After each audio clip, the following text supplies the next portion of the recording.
Hello and welcome to my YouTube channel Bhavna Gambhir commerce classes. आज हम पढ़ने वाले हैं स्टैटिस्टिक्स और इकोनॉमिक्स जो कि क्लास 11th के लिए उसका चैप्टर नंबर 1 जो कि है इंट्रोडक्शन। तो चलिए शुरू करते हैं स्टैटिस्टिक्स का चैप्टर नंबर 1। सबसे पहले हम डिस्कस करने वाले हैं इंपॉर्टेंट टर्म्स। सबसे पहला इंपॉर्टेंट टर्म जो है वो है कि कंज्यूमर कौन होते हैं। कंज्यूमर का मतलब है when you buy goods to satisfy your personal needs. जब भी आप कोई सामान खरीदते हैं अपनी पर्सनल नीड्स को सेटिस्फाई करने के लिए या फिर अपनी फैमिली की नीड्स को सेटिस्फाई करने के लिए, या कई बार आप सामान खरीदते हैं अपने फ्रेंड के लिए, आपने अपने फ्रेंड के लिए कोई गिफ्ट खरीदा तो आप एक कंज्यूमर कहलाएंगे। सेलर कौन है? व्हेन यू सेल गुड्स, जब आप सामान बेचते हैं प्रॉफिट के लिए तो आप एक सेलर कहलाएंगे। आप कोई भी शॉपकीपर हो सकते हैं। थर्ड टर्म है प्रोड्यूसर्स कौन होते हैं। तो जो गुड्स प्रोड्यूस करता है वो फार्मर, वो मैन्युफैक्चरर, वो कहलाएगा वहाँ पे प्रोड्यूसर। ये हो गया कि कंज्यूमर कौन है, जो कंज्यूम करता है अपनी वांट्स को सेटिस्फाई करने के लिए। सेलर कौन है, जो सामान को बेचता है प्रॉफिट के लिए। And third definition, third term जो हमने देखा कि प्रोड्यूसर कौन है, जो गुड्स को बना रहा है, प्रोड्यूस कर रहा है, कोई फार्मर, कोई मैन्युफैक्चरर, तो वो कहलाएगा प्रोड्यूसर। नेक्स्ट दो डेफिनेशन जो है वो है सर्विस होल्डर कौन होते हैं और कौन होते हैं सर्विस प्रोवाइडर। जब आप किसी जॉब में हैं और किसी और के लिए काम कर रहे हैं, किसी और व्यक्ति के लिए काम कर रहे हैं और आपको उसकी सैलरी या वेजेस मिल रही है, मतलब आप वहाँ पे एम्प्लॉय हैं, तो आप कहलाएंगे service holder. Employ service holder कहलाता है। And on the other hand जब भी आप किसी को कोई जॉब प्रोवाइड करते हैं और उसकी पेमेंट करते हैं तो आप कहलाते हैं एम्प्लॉयर और आप ही हैं सर्विस प्रोवाइडर। तो basic economic activities are the one that are done for monetary gain. तो ये जितनी भी इकोनॉमिक एक्टिविटी थी, चाहे कंज्यूमर था, सेलर था, प्रोड्यूसर था, सर्विस होल्डर था या सर्विस प्रोवाइडर था, ये सारी चीज़ों के अंदर में मनी का इन्वॉल्वमेंट था। कहीं ना कुछ मॉनेटरी गेन किसी पार्टी का था। तो ये जो है वो कहला रही थी economic activities. These are the ordinary business of life. और ये हमारा ऑर्डिनरी बिजनेस लाइफ का होता है।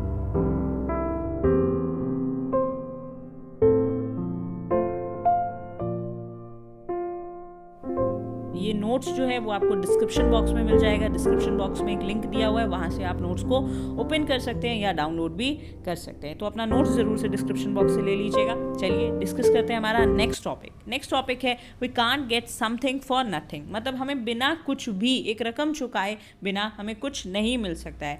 As we know you human beings have unlimited human wants. Economics में भी आपने पढ़ा कि हमारी ह्यूमन वांट्स कैसी हैं, वो अनलिमिटेड हैं। लेकिन हमारे रिसोर्सेज क्या है? हमारे पास रिसोर्सेज जो हैं वो लिमिटेड है। एंड प्लस उस रिसोर्सेज के डिफरेंट यूजेस हैं। साथ ही साथ स्केसिटी जो है, स्कासिटी, वो रूट कॉज है of all the economics problem.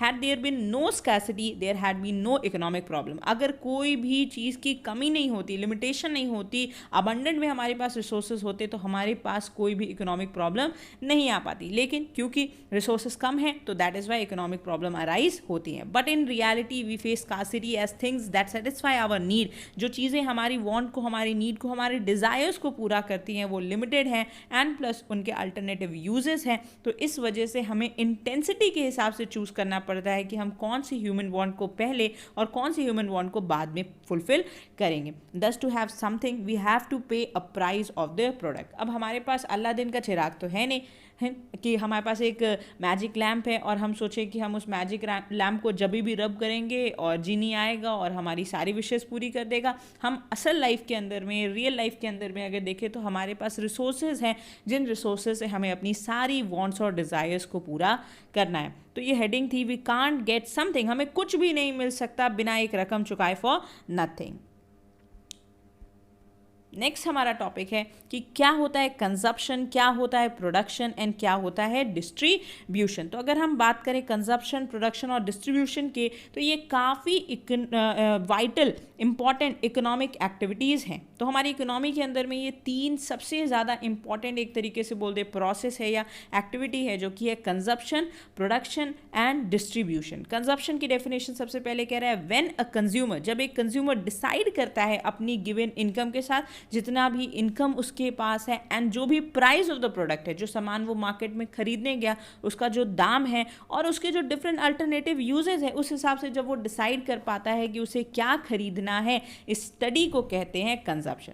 Repeat करें, कंजप्शन जहाँ पे कंज्यूमर अपनी given income and price of the product के साथ जिसके डिफरेंट यूजेस हैं ये तय कर पाता है, ये डिसाइड कर पाता है कि उसको क्या खरीदना है, व्हाट टू बाय।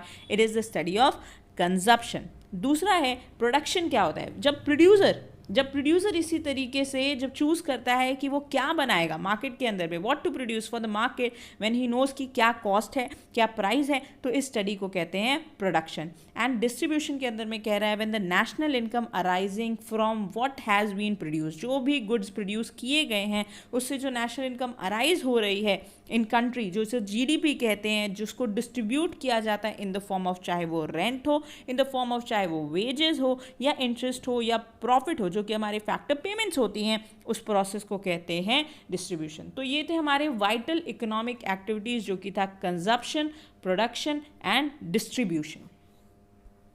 अब आगे देखते हैं स्टैटिस्टिक्स क्या है। तो बेसिकली स्टैटिस्टिक्स जो है वो नंबर के बारे में पढ़ाई होती है, लेकिन किस तरीके से? तो statistics is a study of numbers relating to selected facts, figures, लेकिन न्यूमेरिक फॉर्म में। तो statistics is a study of numbers related to selected facts in a systematic form. It is the method of taking decision on the basis of numerical data. यहाँ पे हम decision making करते हैं, यहाँ पे हम किसी एक निर्णय पे पहुँच पाते हैं, लेकिन numeric facts, figures और numeric data के ऊपर निर्धारित होकर के। Like to know how many people in your locality are below poverty line. अगर आप जानना चाहते हैं कि आपके एरिया में, आपके आसपास में कितने लोग बिलो पॉवर्टी लाइन है, तो आप क्या करेंगे? आप सबसे सबकी इनकम्स पता करेंगे। तो इनकम्स क्या है? न्यूमेरिक फैक्ट्स हैं।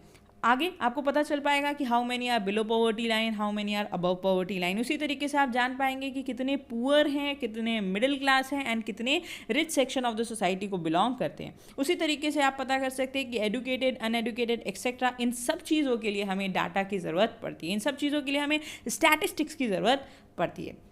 फर्दर स्टैटिस्टिक्स जो है वो दो तरीके से डिफाइन किया गया, एक सिंगुलर सेंस में और एक प्लूरल सेंस में। सिंगुलर सेंस में स्टैटिस्टिक्स की डेफिनेशन है मींस स्टैटिस्टिकल मेथड। इसमें हम स्टैटिस्टिकल मेथड्स को या टेक्निक्स को रिलेटेड टू, जिसमें हम क्या करते हैं? सबसे पहले डाटा को कलेक्ट करते हैं, डाटा को इकट्ठा करते हैं, फिर उसके बाद हम उसे ऑर्गेनाइज और क्लासिफाई करते हैं as per our aim, as per our need. फिर उसके बाद हम उसका प्रेजेंटेशन ऑफ डाटा करते हैं, देन एनालिसिस करके और लास्ट में इंटरप्रिटेशन उस डाटा का करते हैं। तो ये सिंगुलर सेंस में स्टैटिस्टिक्स की डेफिनेशन हो गई। प्लूरल सेंस में अगर समझें तो स्टैटिस्टिक्स का मतलब है means numeric facts and figure which have been systematically collected. मतलब सारे न्यूमेरिक फैक्ट्स एंड फिगर्स को हमने एक सिस्टमेटिक ऑर्डर के अंदर में कलेक्ट कर लिया, इकट्ठा कर लिया है फॉर अ डेफिनेट पर्पस। लेकिन क्यों इकट्ठा किया? क्योंकि उसके पीछे हमारा कोई प्री डिटरमाइंड एम था, कोई हमारा डेफिनेट पर्पस था in the field of study, जिसके बारे में हम फर्दर इंफॉर्मेशन चाहते हैं, डिराइव करना चाहते हैं, इंटरप्रेट करना चाहते हैं। इसी वजह से हमने डाटा कलेक्शन किया। अब जो हमारी सिंगुलर सेंस में स्टैटिस्टिक्स की डेफिनेशन थी, वही हमारे स्टेजेस ऑफ स्टैटिस्टिक्स बन गया सिंगुलर सेंस में। सबसे पहले हमने फर्स्ट डेफिनेशन, अगर आप ऊपर देख पा रहे हैं, तो फर्स्ट डेफिनेशन में हमने सबसे पहले किया collection, then organisation and classification, then presentation, analysis and interpretation. यही हमारे स्टेजेस बन गए। सबसे पहले हम डाटा को कलेक्ट करते हैं, देन डाटा को ऑर्गेनाइज करेंगे, देन डाटा को वेरियस टूल्स को यूज़ करके हम उसको प्रेजेंट करेंगे, then analysis and further last में हम उसका इंटरप्रिटेशन करते हैं। तो ये स्टैटिस्टिक्स के स्टेजेस हैं, प्रोसेस है, जिस तरीके से हम स्टैटिस्टिकल डाटा को यूज़ करते हैं, और ये सिंगुलर सेंस में जो स्टैटिस्टिक्स की डेफिनेशन है वही से डिराइव किए गए। नेक्स्ट हमारा टॉपिक है कैरेक्टरिस्टिक्स ऑफ स्टैटिस्टिक्स। स्टैटिस्टिक्स के कैरेक्टरिस्टिक्स क्या हैं प्लूरल सेंस में? सबसे पहले स्टैटिस्टिक्स जो है वो एग्रीगेट ऑफ फैक्ट्स है। किसी एक इंडिविजुअल नंबर को यूज़ करके हम स्टैट्स के अंदर में कुछ नहीं कर सकते, हमें एग्रीगेट चाहिए, बहुत सारे वैल्यूज़ चाहिए जिसको हम यूज़ करके, जैसे मुझे 20 लोगों का मार्क्स चाहिए जिसको मैं यूज़ करके बता पाऊँ कि एवरेज क्या आया, या आपके 5 सब्जेक्ट के मार्क्स को आप यूज़ करके एवरेज निकाल लेते हैं, आप 20 लोगों के मार्क्स को लेकर के मीडियन निकाल लेते हैं, आप मोड निकाल लेते हैं। तो एग्रीगेट ऑफ फैक्ट्स होता है स्टैटिस्टिक्स के अंदर में। हम वेरियस डाटा कलेक्शन करके और एक अपने प्री डिटरमाइंड ऑब्जेक्टिव को अचीव कर पाते हैं। दूसरा, ये न्यूमेरिकली एक्सप्रेस्ड किया जाता है, इसमें कोई भी चीज़ क्वालिटेटिव टर्म्स में नहीं होती, यहाँ पे क्वांटिटेटिव टर्म्स में डाटा को एक्सप्रेस किया जाता है। तीसरा, ये अफेक्ट हो सकता है मल्टीपल कॉजेज से, वेरियस फैक्टर्स ऐसे हो सकते हैं जो स्टैट्स के अंदर पे डाटा को अफेक्ट कर पाए। नेक्स्ट पॉइंट है, इसके अंदर में रीजनेबल एक्यूरेसी होती है। जब आप स्टैटिस्टिकल मेथड्स को या टूल्स को यूज़ करते हैं तो उसकी एक्यूरेसी जो होती है वो लिमिटेड और रीजनेबल होती है। नेक्स्ट पॉइंट कह रहा है कि डाटा एक सिस्टमेटिक मैनर में कलेक्ट करना चाहिए। 6 पॉइंट है प्री डिटरमाइंड ऑब्जेक्टिव। हम जब भी कोई डाटा कलेक्शन करते हैं तो उसके पीछे हमारा पहले से निर्धारित, पहले से डिसाइडेड, प्री डिटरमाइंड कोई ना कोई एम या ऑब्जेक्टिव होता है। एंड लास्ट पॉइंट कह रहे हैं 7 point placed in relation to each other. वो डाटा को हम अरेंज करेंगे, वो डाटा को हम ऑर्गेनाइज एंड क्लासिफाई करेंगे एज पर द जो हमारी रिक्वायरमेंट होगी and in relation to each other. तो ये था कि क्या है characteristics of statistics in plural sense. हमारा चैप्टर 1 का नेक्स्ट टॉपिक है स्टैटिस्टिकल डाटा। स्टैटिस्टिकल डाटा दो तरीके का हो सकता है, एक क्वालिटेटिव डाटा हो सकता है और एक क्वांटिटेटिव डाटा हो सकता है।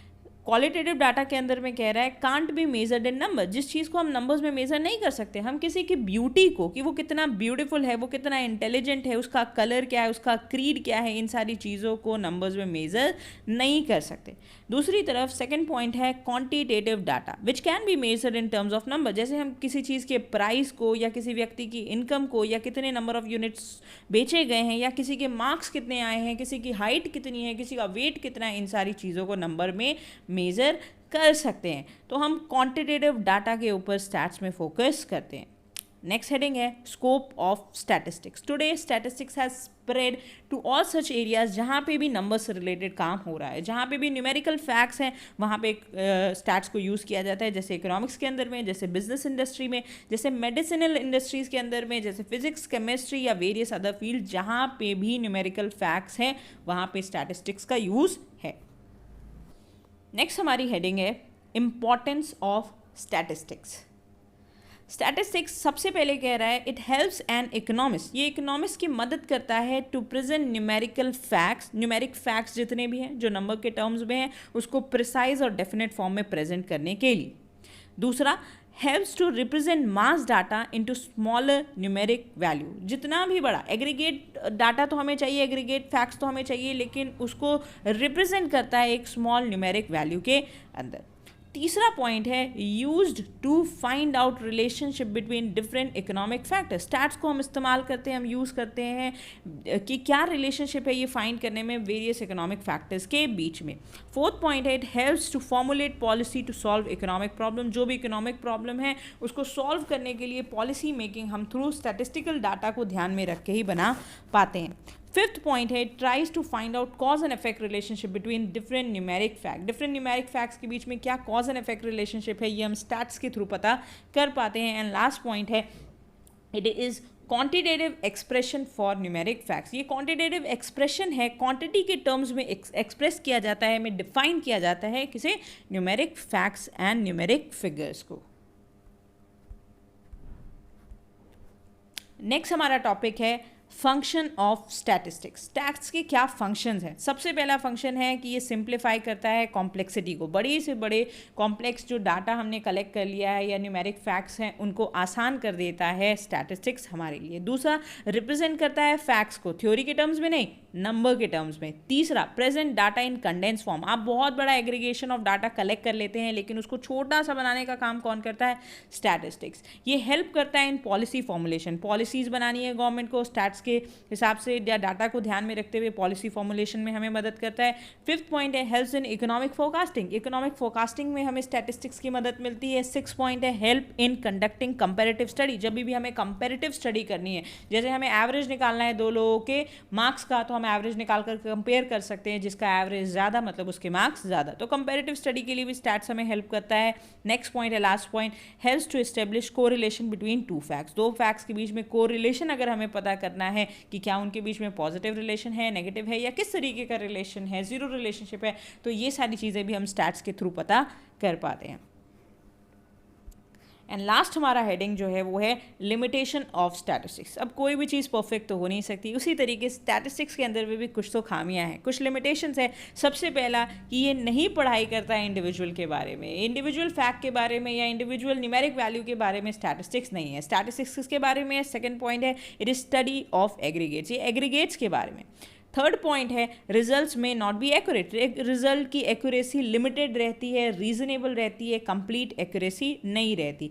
फोर्थ पॉइंट है और फिफ्थ पॉइंट कनेक्टेड है कि ये क्वांटिटेटिव फैक्ट्स में डील करता है ओनली, एंड फिफ्थ पॉइंट है ये इग्नोर करता है क्वालिटेटिव फैक्ट कि कौन कितना ब्यूटीफुल है, उसको तो मेजर ही नहीं कर सकते नंबर में, इंटेलिजेंट है उसको तो मेजर ही नहीं कर सकते नंबर में, तो क्वालिटेटिव को इग्नोर करता है एंड क्वांटिटेटिव पे फोकस करता है। सिक्स पॉइंट है कि आपको एक एक्सपर्ट बनना पड़ेगा, आपको फॉर्मूलाज पता होने चाहिए, तभी आप स्टैटिस्टिकल टूल्स को यूज़ कर सकते हैं।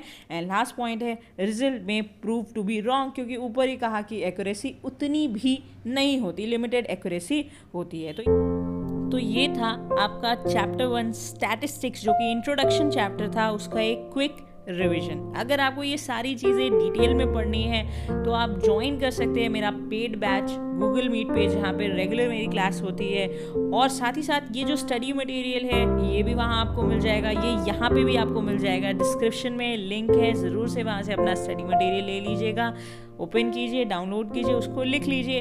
वीडियो पसंद आई हो तो प्लीज़ वीडियो को लाइक कीजिएगा, कमेंट कीजिएगा, अपने क्लासमेट्स के साथ शेयर कीजिएगा, चैनल को सब्सक्राइब कीजिएगा। Thank you so much. Bye bye and take care.